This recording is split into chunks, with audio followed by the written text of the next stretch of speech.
আসামে বিজেপির ঝড়, ৮২ আসনে একক সংখ্যাগরিষ্ঠতা। ২০২৬ সালের মে মাসের ৪ তারিখ অনুষ্ঠিত আসাম বিধানসভা নির্বাচনের ফলাফল ঘোষণা হতে স্পষ্ট হয়ে গেল রাজ্যের রাজনৈতিক চিত্র।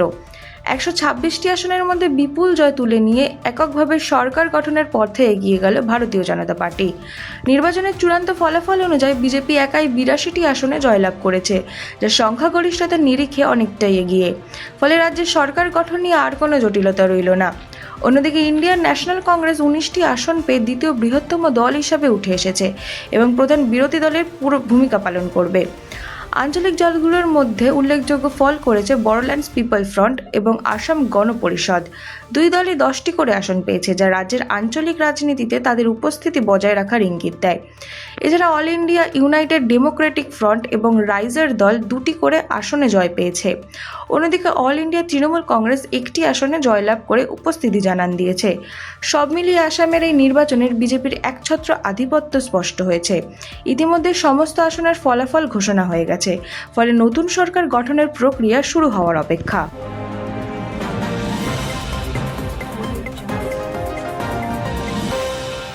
কেরালায় কংগ্রেসের দাপট, ২০২৬ বিধানসভা নির্বাচনে একক বৃহত্তম দল আইএনসি, পিছিয়ে বামফ্রন্ট। কেরালা বিধানসভা নির্বাচন ২০২৬-এ স্পষ্টভাবে এগিয়ে গেল ইন্ডিয়ান ন্যাশনাল কংগ্রেস। অন্যদিকে ১৪০টি আসনের মধ্যে ৬৩টি আসন জিতে কংগ্রেস একক বৃহত্তম দল হিসেবে আত্মপ্রকাশ করেছে। তবে একক সংখ্যাগরিষ্ঠতার জন্য প্রয়োজনীয় ৭১ আসনের ম্যাজিক ফিগার ছুঁতে পারেনি তারা। অন্যদিকে বাম শিবিরের প্রধান দল communist party of India Marxist পেয়েছে ২৬টি আসন এবং কমিউনিস্ট পার্টি অফ ইন্ডিয়া পেয়েছে 8টি আসন। ফলে বামপন্থী জোটের মোট শক্তি দাঁড়িয়েছে ৩৪-এ, যা কংগ্রেসের তুলনায় অনেকটাই পিছিয়ে।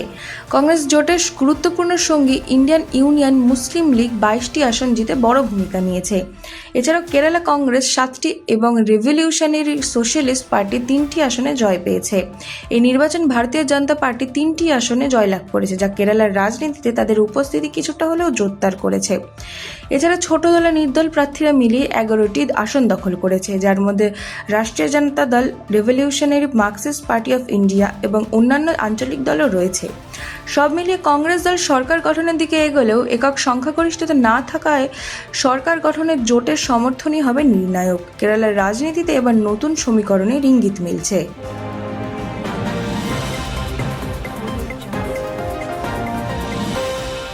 পন্ডিচেরি ঝুলন্ত রায়, একক বৃহত্তম দল অল ইন্ডিয়া এনআর কংগ্রেস।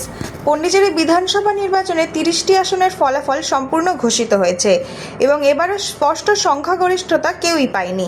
12টি আসন জিতে অল ইন্ডিয়া এনআর কংগ্রেস একক বৃহত্তম দল হিসাবে উঠে এসেছে। তবে সরকার গঠনের জন্য প্রয়োজনীয় সংখ্যা থেকে এখনও তারা অনেকটাই দূরে।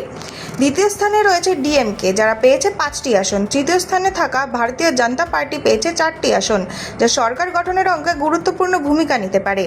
এছাড়া টিভিকে 2টি আসন পেয়ে নজর কেড়েছে। অন্যদিকে ইন্ডিয়ান ন্যাশনাল কংগ্রেস, এডিএমকে, এলজেকে এবং এনওয়াইএমকে প্রত্যেকে 1টি করে আসন পেয়েছে। এছাড়াও 3জন স্বতন্ত্র পার্টি জয়ী হয়েছে, যারা সরকার গঠনের ক্ষেত্রে কিংমেকার হয়ে উঠতে পারেন। সব মিলিয়ে পন্ডিচেরি এবার তৈরি হয়েছে জোট রাজনীতির জটিল সমীকরণ। এখন নজর থাকবে কে কার সাথে জোট গড়ে সরকার গঠন করবে। রাজনৈতিক মহলের মতে ছোট দল ও স্বতন্ত্রদের সমর্থনই নির্ধারণ করবে পন্ডিচেরির পরবর্তী সরকার।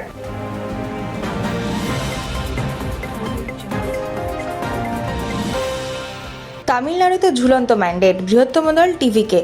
সরকার গঠনের জটিল সমীকরণ। তামিলনাড়ু বিধানসভা নির্বাচনে 2026-এর চূড়ান্ত ফলাফলে স্পষ্টভাবে উঠে এসেছে এক ঝুলন্ত ম্যান্ডেটের ছবি। মোট 234টি আসনের মধ্যে একক সংখ্যাগরিষ্ঠতা পেতে প্রয়োজন 118টি আসন, কিন্তু কোনো দলই সেই সীমা ছুঁতে পারেনি। সবচেয়ে বেশি আসন পেয়েছে তামিলাগা ভেট্টি কাজাগাম, তাদের ঝুলিতে রয়েছে 108টি আসন।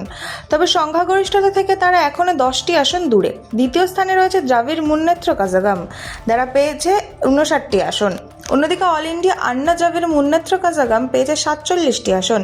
এছাড়া ইন্ডিয়ান ন্যাশনাল কংগ্রেস 5টি, পট্টালি মক্কাল কাচ্চি 4টি আসন পেয়েছে।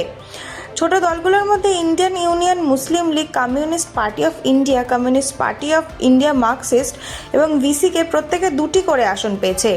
এছাড়া ভারতীয় জনতা পার্টি, ডিএমডিকে এবং আন্না মক্কাল মুন্নেত্র কাজাগাম সবই 1টি করে পেয়েছে। গুরুত্বপূর্ণভাবে সব 234টি আসনের ফলাফল ইতিমধ্যেই ঘোষণা করা হয়েছে। এখন মূল প্রশ্ন, কে গড়বে সরকার? বৃহত্তম দল হিসাবে টিভিকে সরকার গঠনের দাবি জানাতে পারে, তবে তাদের দরকার জোট সঙ্গী। অন্যদিকে ডিএমকে ও এআইএডিএমকে এর পক্ষ থেকেও জোটের সম্ভাবনা উড়িয়ে দেওয়া যাচ্ছে না। সব মিলিয়ে তামিলনাড়ুতে এখন শুরু হচ্ছে জোট রাজনীতির তীব্র দর কষাকষি, যা নির্ধারণ করবে আগামী দিনের সরকার।